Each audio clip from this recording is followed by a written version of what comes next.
दोस्तों, इजराइल और अमेरिका के लिए आज की रात कयामत की रात होने वाली है, क्योंकि ईरान ने साफ तौर पर कह दिया है कि इजराइल में मौजूद तमाम यूएस इंफ्रास्ट्रक्चर यानी कि यूएस की बड़ी बड़ी कंपनियों को निशाना बनाया जाएगा, चाहे वो गूगल हो, ओरेकल हो, माइक्रोसॉफ्ट हो, और ऐसी तमाम बड़ी कंपनियों को ईरान की तरफ से निशाना बनाया जाएगा। और ईरान ने एडवाइजरी तक जारी कर दी है।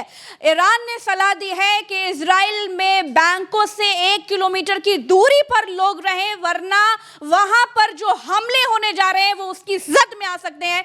तो ईरान ने साफ तौर पर धमकी दे दी है कि इजराइल के बैंकों पर भी हमला होगा। तो ईरान के इस पलटवार पर सीधे भरत जी के पास चलते हैं। जी प्रज्ञा जी, इजराइल और अमेरिका डाल डाल हैं तो ईरान पात पात है। बीती दरमियानी रात बैंक के ऊपर हमला किया इजराइल और अमेरिका ने मिलकर ईरान के भीतर, और जब आर्थिक तौर पर नुकसान ईरान को होने लगा तो ईरान ने अब आधिकारिक तौर पर यह ऐलान कर दिया है, कंफर्म कर दिया है कि हम आपकी बैंक को मारेंगे, बैंकों को मारेंगे और ज़रूर मारेंगे। इजराइलियन बैंकों को मारेंगे और अमेरिकन कंपनीज को मारेंगे जो इजराइल के भीतर मौजूद हैं, और उनसे 1-1 किलोमीटर दूर रहिए आज की रात में। फिर मत कहिएगा कि हमारे लोगों को नुकसान कर दिया, हमारे लोगों को हानि हो गई। आज ये ईरान की तरफ से जारी कर दिया गया है। आपके सामने आपकी स्क्रीन पर यह खबर है तेहरान टाइम्स के हवाले से, और यहां क्लियर कट इस बात को कहा गया है कि ईरान रात में हमले करेगा बैंकों के ऊपर, बचना है तो बच लो। और यहाँ पे खातम अली अरबीनिया जो केंद्रीय मुख्यालय के प्रवक्ता हैं, खातम अली अनबिया, वो यहाँ पर कह रहे हैं, स्पोक्स पर्सन हैं,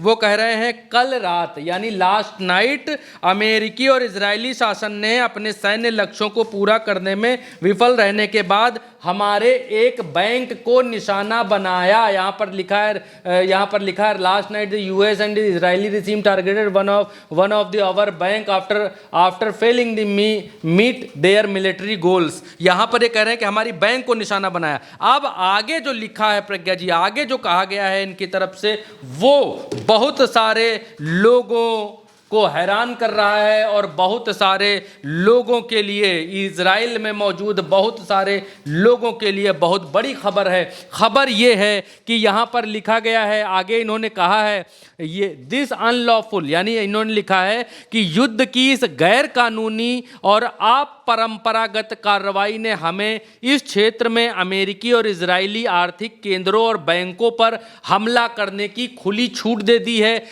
इन्होंने हमारी बैंक पर हमला किया, अब हम इनकी बैंकों पर हमला करने के लिए हमारे पास खुली छूट है, क्योंकि पहले ये कर चुके हैं, पहले इन्होंने किया, अब खत्म हम करेंगे। शुरू इन्होंने किया, खत्म हम करेंगे। नीचे ये क्या लिखते हैं उसको सुनकर बहुत सारे लोगों के रोंगटे खड़े हो गए। नीचे इन्होंने इस बात को लिखा, द अमेरिकन शुड ब्रेस, यानी अमेरिकियों को हमारी जवाबी कार्रवाई के लिए तैयार रहना पड़ेगा।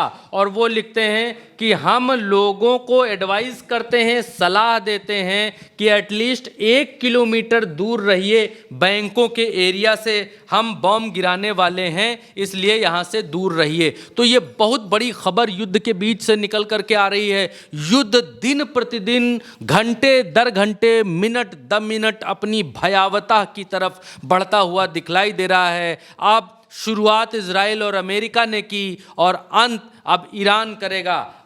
क्योंकि इससे पहले तेल के कुओं पर, इससे पहले परमाणु सेंटर्स पर हमला करने की जो शुरुआत है वो इजराइल और अमेरिका ने की। और जब ईरान ने आरामको पर मारा, जब ईरान ने बापको पर मारा, जब ईरान दूसरी जगहों पर मारने लगा, तो लोग बाप करने लगे कि भाई यहाँ पर क्यों हमला कर रहे हैं, यहाँ हम निशाना क्यों बना रहे हैं। आपकी स्क्रीन के ऊपर बड़ी खबर निकल करके, आज अभी की ये बड़ी खबर निकल करके आ रही है। यहाँ पर लिखा गया है, the most intense attack, Iran wave 37 pounds Israel's for 3 hours। यानी ये जो वेव है, नई वेव इन्होंने 3 घंटे से भयंकर जारी की है हमलों की। और इसके आगे एक और वेबसाइट है जो ये कह रही है, आपके सामने स्क्रीन के ऊपर है, ये कह रहे हैं ईरान लॉन्च वेव 37, यानी 37वीं वेव, 37वीं लहर हमलों की इन्होंने लॉन्च की है। अटैक तेल अवीव के ऊपर हमला किया है, यानी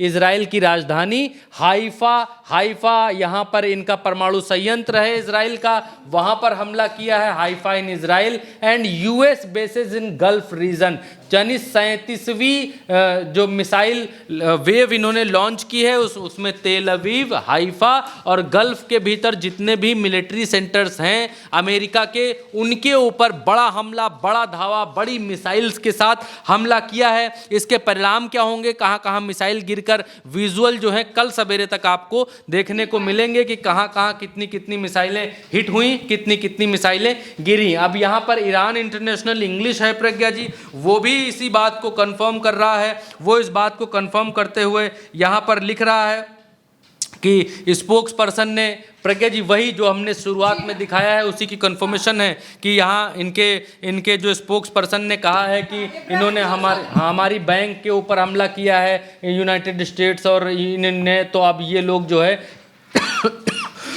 ये तैयार रहे with in 1 kilometre of bank. तो साफ तौर पर कह दिया कि इस ओवरनाइट बैंक्स ओवरनाइट यानी रात को ईरान पूरी तरह से कयामत बनकर बरसने वाला है। और जुल्फागरी जो इनके स्पोक्स पर्सन है मिलिट्री के, उन्होंने साफ तौर पर कहा है कि American should wait for our painful response, यानी हमारे दर्दनाक जवाब के लिए अमेरिकन तैयार रहे। हाँ प्रज्ञा जी, अब इससे आगे बढ़ेंगे। आगे तेहरान टाइम्स के हवाले से खबर है, ये कह रहे हैं कि और फुटेजेस जो हैं हमारे पास आई हैं, आसमान में ये ऑक्युपाइड टेरिटरीज यानी जो फिलिस्तीन का इलाका है जहां इजराइल ने कब्जा कर रखा है, उस इलाके के ऊपर से हमारी मिसाइल्स गुजरते हुए उसका ये वीडियो यहाँ पर दिखला रहे हैं, बतला रहे हैं। एक और सीसीटीवी कैमरे में कैद हुआ Iranian missiles raining down on occupied territories, यानी ईरानियन मिसाइल बारिश की तरह गुजर रही हैं यहाँ जहाँ कब्जा कर रखा है इजराइलियन ने फिलिस्तीन के क्षेत्र में। उस क्षेत्र का ये वीडियो यहाँ पर इन्होंने डाला है और ये चीज़ बतला रहे हैं। अब एक बड़ी खबर प्रज्ञा जी वो ये है, बड़ी खबर ये है कि अब गूगल के और अमेरिकी कंपनियों के बैंक्स तो हो गई, इजरायलीज बैंकें हो गई। अब आपके सामने जो खबर है वो खबर इस बात को स्पष्ट कर रही है प्रज्ञा जी, यहाँ पर IRGC से जुड़ी तस्नीम समाचार एजेंसी है, इन्होंने ये कहा है IRGC link Tasnim news agency says officers and infrastructure run by the US tech firms and Israeli links include Google. तो यहाँ पर ये कह रहे हैं, हिंदी तर्जुमा इसका ये है कि गूगल, माइक्रोसॉफ्ट, प्लांटिर और IBM, एनवीडिया और ओरेकल जैसी इजरायली कनेक्शन वाली अमेरिकी तकनीकी कंपनियों के कार्यालय और बुनियादी ढांचा ईरान के निशाने पर है। ये कार्यालय और बुनियादी ढांचे इजरायली शहरों के साथ साथ कुछ खाड़ी देशों में भी स्थित हैं। तो ये कह रहे हैं कि इजरायली देश में जो इजराइल में जो इनकी कंपनियां हैं और बाकी खाड़ी के देशों में जहां जहां इनकी कंपनियां हैं, हम उनके ऊपर बम मारेंगे और ज़रूर मारेंगे, ये इनकी तरफ से कहा गया है। हमने और इस खबर को कंफर्म करना चाहा तो हम और अल जजीरा तक भी गए, आगे भी वेबसाइट्स के ऊपर हम गए तो अल जजीरा ने अपनी वेबसाइट में जो छापा है वो यहाँ पर प्रज्ञा जी छापा है। यहाँ पर ये बतलाया है कि उसी चीज़ को यहाँ पर लिखा है कि affiliated Tasnim news agency list official says, ये हमने आपको अभी ऊपर बताया। इसके बाद ये लिखा है कि as the scope of the regional war expands in infrastructure war the scope of Iran legitimate target expands. तो यहाँ पर ये कह रहे हैं कि क्षेत्रीय युद्ध का दायरा बुनियादी ढांचे के युद्ध तक फैलने के साथ ईरान की वैध लक्ष्यों का दायरा भी बढ़ता जा रहा है, ये इस बात को कह रहे हैं। लिखा है the companies included Google, Microsoft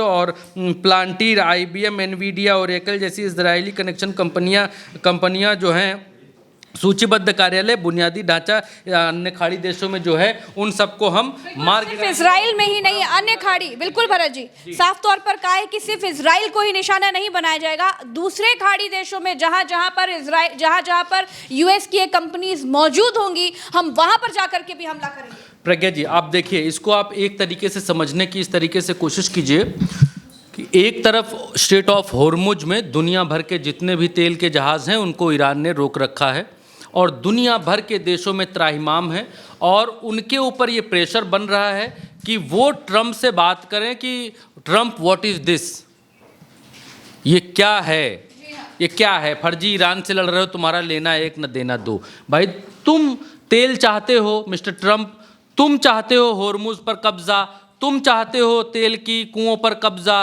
तुम कब्जाना चाहते हो, दूसरे का छीनना चाहते हो, दूसरे का छीन कर खाना चाहते हो, तो दूसरे का छीन कर खाओ। दुनिया देख रही थी अभी तक कि भाई ये छीनना है, खा रहा है, मार रहा है, पीट रहा है, कानून गया चूल्हे भाड़ में, और तमाम सारी नियम कानून और लॉज गए चूल्हे भाड़ में। दुनिया देख रही थी नपुंसक बन के प्रज्ञा जी, मैं बड़े खुल कर कहता हूँ।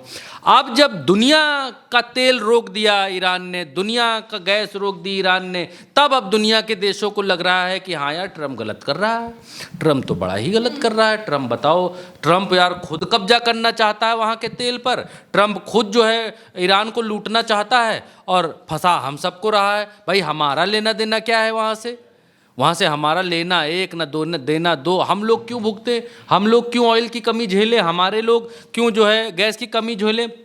और ये यहीं तक नहीं है कि गैस की कमी झेलेगा, किसी देश में अभी आगे आने वाले 1-2 महीने में चुनाव होगा, किसी देश में 2-4 महीने में होगा, किसी देश में 1-2 साल में होगा, किसी देश में 6 महीने में चुनाव होगा। तो जिन जिन देशों में गैस की कमी, ऑयल की कमी, ऑयल के बढ़ते प्राइजेस, गैस के बढ़ते प्राइजेस, इन सब चीज़ों से जनता को नुकसान होगा और जनता रिटेलिएट करेगी, इसमें कोई दो राय नहीं है। जो सरकार चल रही है उसको, उस सरकार को बेकाम की सरकार मानेगी, उस सरकार को निठल्ली सरकार जनता मानेगी, उस सरकार को तो वोट करके हराएगी जनता कि भाई दूसरी सरकार लाओ, इन लोगों से नहीं हो रहा। तो ये सिर्फ और ईरान ने स्ट्रेट ऑफ होर्मुज में जो किया है वो तमाम देशों के ऊपर प्रेशर डाल रहा है। और प्रेशर सिर्फ इस बात का नहीं डाल रहा है कि तेल महंगा हो गया और मिल नहीं रहा है, सरकारों के चूल्हे भाड़ में गया तेल, चूल्हे भाड़ में गई गैस, सरकारों से घंटा कोई लेना देना, कोई फर्क इन लोगों के ऊपर पड़ता नहीं है। इन लोगों के ऊपर फर्क सिर्फ इस बात का पड़ता है कि हमारी रिजीम में, हमारी सरकार में अगर तेल महंगा हुआ तो जनता गुस्साएगी, सिलेंडर महंगा हुआ जनता गुस्साएगी, सिलेंडर मिलेगा नहीं जनता गुस्साएगी, जनता गुस्साएगा तो विपक्ष भड़काएगा, विपक्ष भड़काएगा तो हमको ये लोग वोट नहीं देंगे।